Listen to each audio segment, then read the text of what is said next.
everybody, this is Caitlin here, and welcome back to Card Game Wednesday, the day of the week where we enjoy all things card game related. And today we are discussing another kind of interesting topic that's cropped up. I think it cropped up about a couple of weeks ago. It was before the announcement of the Valhalla cluster, or whatever we're calling the new cluster nowadays. I think it was around about just after the release of Winds of the Ominous Moon, so I'm kind of playing a little bit of catch up, so this information has been out for a little while, guys, so my apologies that I'm not been on top of that particular topic or whatever.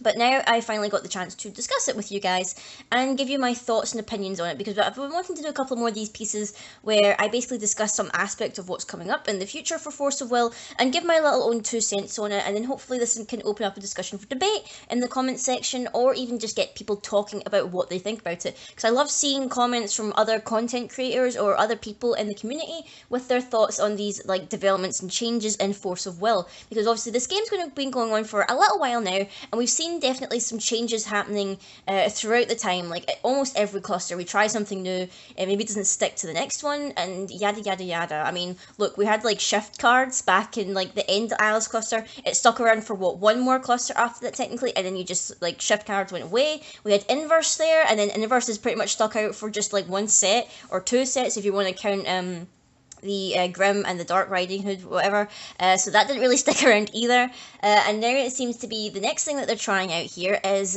we are no longer going to be getting rulers in our boxes. That is right, so as of Valhalla, or whatever we're calling the new cluster, I don't actually know if we are calling it Valhalla cluster or it's got some new name. I don't think they've officially given it a new name yet, unless it's still Valhalla cluster. I'll need to double check, because I'm pretty sure that Valhalla is just the code name for it right now. Don't know if it's going to be eventually named after a wanderer or the hero of the story, or if we're going to change the name at some point, but I do know that the new set is going to be New Dawn Rises or something like that. But from this point on, don't know if it's going to be for the entirety of this cluster. It seems to be implied that it is. I don't know whether this is going to be for the foreseeable, or whether maybe if we're still around after the new Valhalla cluster, and whether they're going to try something else, but it seems to be rulers are no longer going to be basically printed in the run for the set. We are going to get all of our 10 rulers for the entire cluster within the starter decks. So the way that this is going to work is apparently, well, I'm assuming, within each starter deck, because there will be 5 starter decks, 1 for each of the elemental attributes, we will get 2 rulers, and the deck is essentially built for either one of them, I believe this is the way it's been worded, or rather, the bulk of the deck can work for either ruler, and there will maybe be some ruler-specific cards also spliced in there for the starter deck rulers. And then also, by the sounds of it, they're also introducing these new things called runes.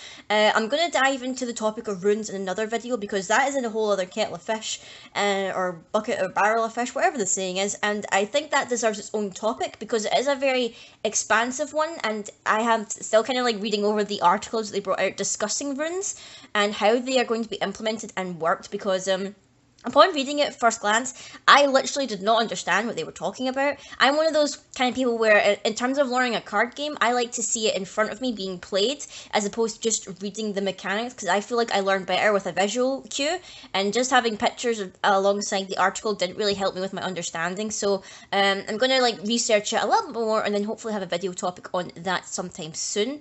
But the idea that we are no longer getting rulers throughout the cluster, we are just getting them at the start with the starter decks, and that is it. Now, I will say that I know that a couple of people were annoyed with this initially when the news dropped.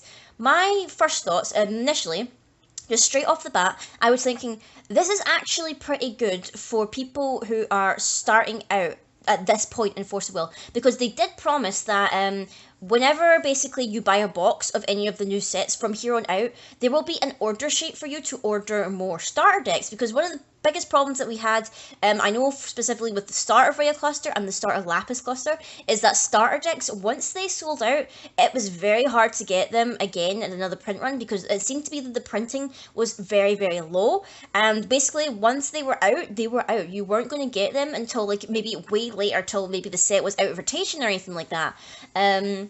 But for the sounds of it here, they say that they're going to keep a big stock of the starter decks. They're basically going to keep printing them throughout the entirety of the play. So even if, say, you only picked up, say, 2 of the starter decks at the start of the cluster, and then maybe halfway through you were like, hey, actually, I want to try this different starter, or rather this different ruler now, you'll still be able to buy that starter deck because it will still be in print. There will still be copies of it. You'll be able to order it whenever you please. And it seems to be that they're encouraging this relationship with your local card game store, that they want you to be able to order through the store or whatever and tell them, look, I want to get this deck in, maybe a couple of your other friends want the same deck, can you order us in this? And they will go away and order it for you and hopefully get it in for you.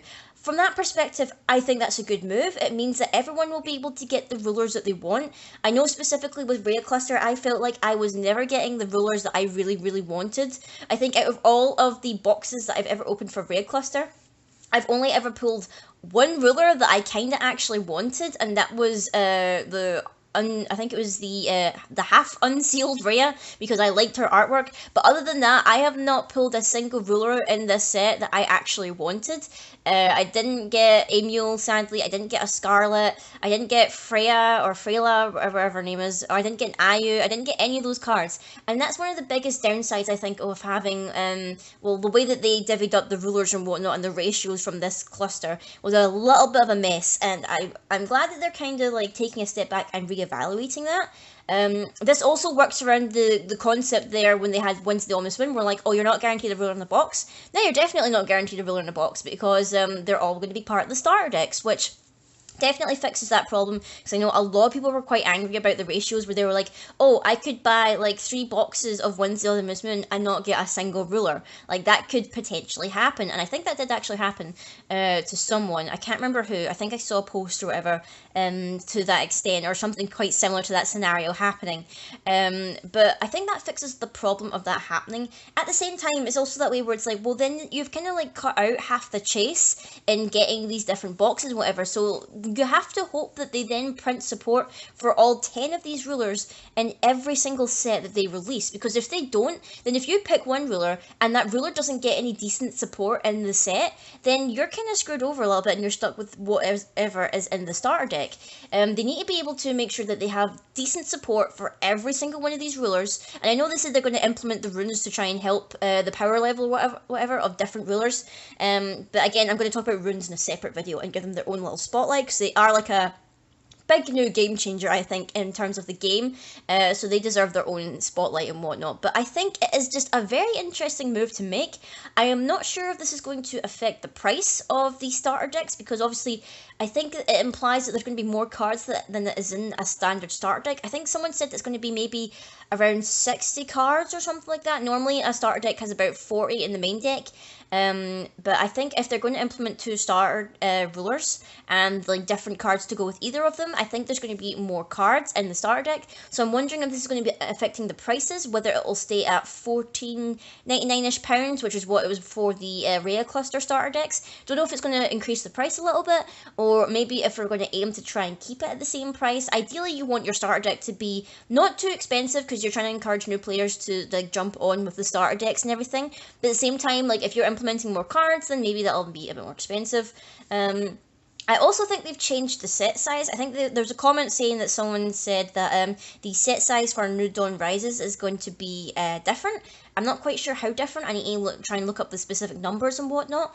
But I find it very interesting that just at the end of Rhea Cluster here, we're already getting information about major changes that are happening. And this is not coming out until September, so we do have a little time to digest this, to wrap our heads around it. And hopefully maybe when the spoilers start happening for these starter decks, we'll maybe see if we feel inclined to it. Obviously, with the 10 rulers, that's assuming like 2 for each attribute, you would hope that you would find at least one ruler that you would actually want to build and you would actually want to support.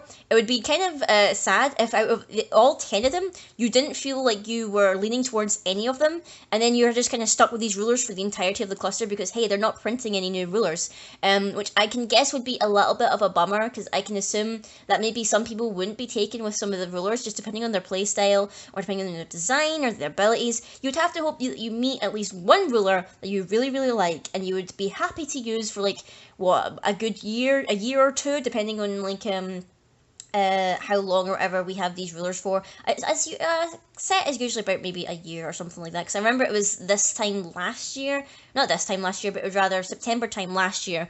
Was roughly when Rhea Cluster started, I believe. I find this really interesting, and I also wonder if this means that basically we are only going to be using the starter deck rulers from here on out once they release, because if these cards are going to be supported specifically in the format of the new Valhalla cluster, does this mean that really there's not going to be any more support or anything that really synergizes well with our older rulers from Rhea Cluster?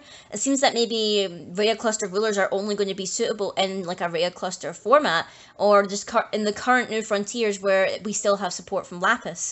I also have to wonder if maybe this means that we will definitely not get any reprints of Jewel Stones, because I'm assuming that each of these rulers are going to be monocolor. I think it would be strange if any of them were multi-attribute, considering they're being part of starter decks, which are normally just like one attribute per each element. So basically, one fire, one water, one wind, light, darkness. It would be very strange if any of them were multi-attribute, so I'm assuming they're all monocolored. So I wonder if this is maybe going to encourage, if they're not going to reprint the starter, not the starter, if they're not going to reprint the jewel stones, does this mean they're now, from this point on, going to encourage monocolored decks, or rather strategies that make you have to rely on basic stones, which, because I'm not quite sure if they've definitely not came out and said whether or not they're reprinting them or not. They maybe might reprint, or rather make new stones that are kind of similar to the shock stones that we called them, or the counter stones from Vingolf 3, or maybe similar with some stones that you need to pay an effect or something like that in order to get the second colour. I'm still waiting to hear about that, because it seems to be if they are monocolored rulers for the starter decks, you really wouldn't need to splash other colors unless it was for like specific spells or specific creatures or resonators that you wanted. I don't know, guys. It's a very interesting time, and I want to know your opinions. What do you think about the idea of us not having any more rulers in the cluster, but rather all of us just starting on the same footing? We all get the same rulers from our starter decks, and that's it. We don't get any other change. I want to know what you guys think, because it is definitely a big game changer in terms of how we play Force of Will, and I want to know what you guys think about it. So let me know down in the comments down below, guys. Be sure to like, comment, and subscribe for more Force of Will stuff on a Wednesday here, and I will see all you guys later.